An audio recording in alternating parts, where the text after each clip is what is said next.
मैं भारती द्विवेदी, आप देख रहे हैं सिंगरौली टुडे न्यूज। आइए देखते हैं देश दुनिया की तमाम बड़ी खबर। सिंगरौली जिले में आज पूर्व विधायक लक्ष्मण तिवारी पृथक विंध्य प्रदेश की मांग को लेकर 40 दिवसीय जन अस्मिता यात्रा के तहत सिंगरौली पहुंचे। महाजन मोड़ सर्किट हाउस में पत्रकारों से बात करते हुए पूर्व विधायक लक्ष्मण तिवारी ने कहा कि स्वर्गीय पूर्व विधानसभा अध्यक्ष श्रीनिवास तिवारी जी के पृथक विंध्य प्रदेश के लिए विधानसभा से प्रस्ताव पास कराया था, लेकिन दुर्भाग्य है इसके बाद भी किसी ने इस तरफ ध्यान नहीं दिया। विंध्य प्रदेश नहीं बन पाया। विंध्य प्रदेश बनाए जाने के लिए हम 40 दिवसीय जन आशीर्वाद यात्रा कोविड प्रोटोकॉल द्वारा दिए गए निर्देश का पालन करते हुए यात्रा निकाल रहे हैं।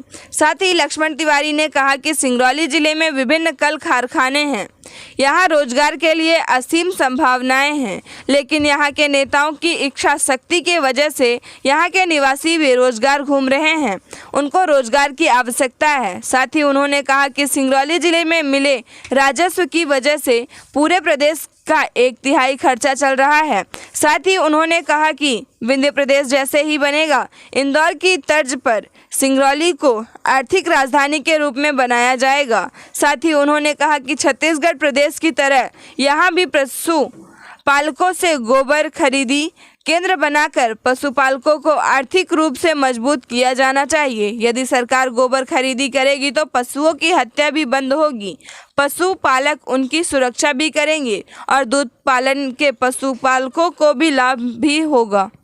कुछ दिनों पहले मैहर विधायक नारायण त्रिपाठी द्वारा भी सिंगरौली में विंध्य प्रदेश की मांग को लेकर पत्रकारों को संबोधित किया था कि इस पर उन्होंने कहा कि उनमें यदि दम है तो विधानसभा में सवाल उठाएं, ध्यानाकर्षण प्रस्ताव लगाएं, विधानसभा में धरना दें, तब हम मानेंगे कि वह पूरे मन से विंध्य प्रदेश के लिए मांग कर रहे हैं। साथ ही भाजपा कांग्रेस के पूर्व विधायक लक्ष्मण तिवारी ने कहा कि कांग्रेस को नेतृत्व वित्तहीन है। यदि नेता होते तो मध्य प्रदेश में कांग्रेस की सरकार बनी थी, यह सरकार गिरती नहीं। भाजपा के सवाल पर उन्होंने कहा कि यहाँ के जनप्रतिनिधि मौन हैं।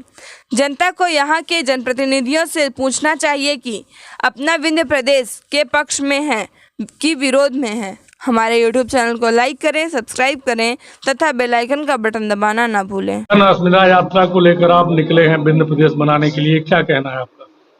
ये जन की अस्मिता खतरे में है। विंध्य प्रदेश हमारा था, अस्तित्व में था, साजिश के तहत या पुराने नेताओं के किसी कमी के कारण या जिस भी लोभ लालच दिया गया उसके कारण बना बनाया हमारा विंध्य लौट गया। इसलिए हमारा विंध्य लौटाओ इस यात्रा का एक प्रमुख उद्देश्य है। दूसरा, हमारे यहाँ का नौजवान, हमारे यहाँ का बेरोजगार, हमारे यहाँ के तमाम किसान, हमारे यहाँ का मजदूर, ये पूरे देश में देखा जाता है पलायन करके। तो अगर गोबर प्लांट सरकार छत्तीसगढ़ की तर्ज पर यहाँ भी स्थापित करे तहसील में, तो हर तहसील में 9000 लोगों को रोजगार मिलेगा और घर घर आमदनी का जरिया बनेगा।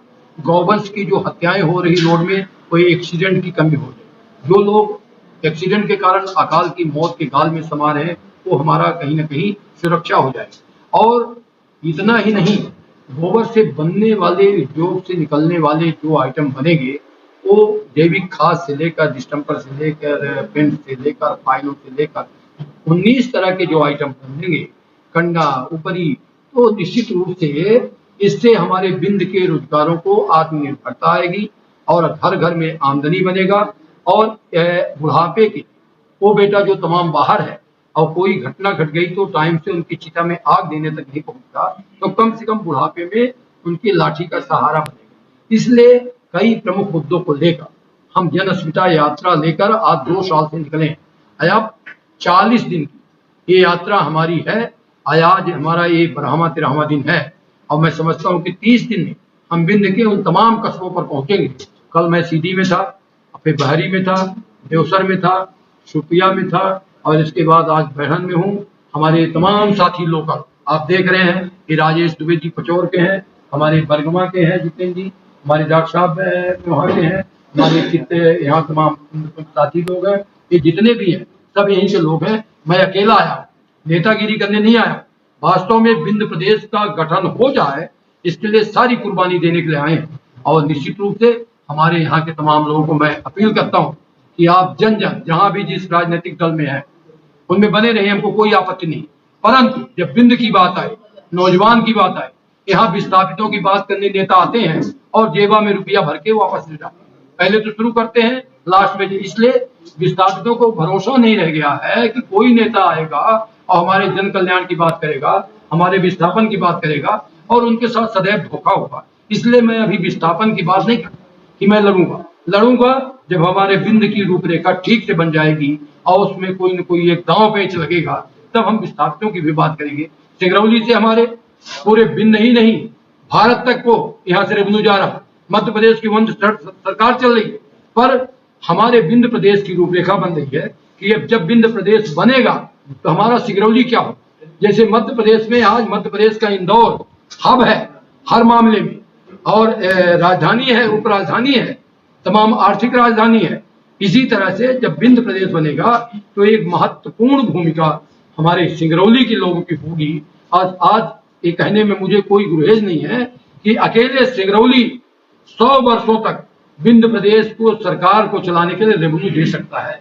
ऐसे में ये धरती इतनी महत्वपूर्ण धरती बिंद की, आते हैं लोग जैसे कोई आवारा पशु आता है चर के चला जाता है, इस तरह से आते हैं सिंगरौली में अपना आए और माल टाल लिए वापस गए। इसको लोगों को विश्वास नहीं जमता कि कौन नेता हमारा साथ देगा। इस विश्वास का संकट पैदा हो गया इस राजनीति में। आज मैं आया हूं और इस बात के लिए विश्वास दिलाने आया हूं कि अगर परीक्षा में जब हम पास हो गए तब आप हमारे साथ चलना। अभी हम परीक्षा की अवधि तक आपको किसी तरह से आश्वासन देने की स्थिति में नहीं। बिंद प्रदेश बने और बिंद प्रदेश में जन जन की भागीदारी हो, जन कल्याण हो, इसी के लिए आज हमारा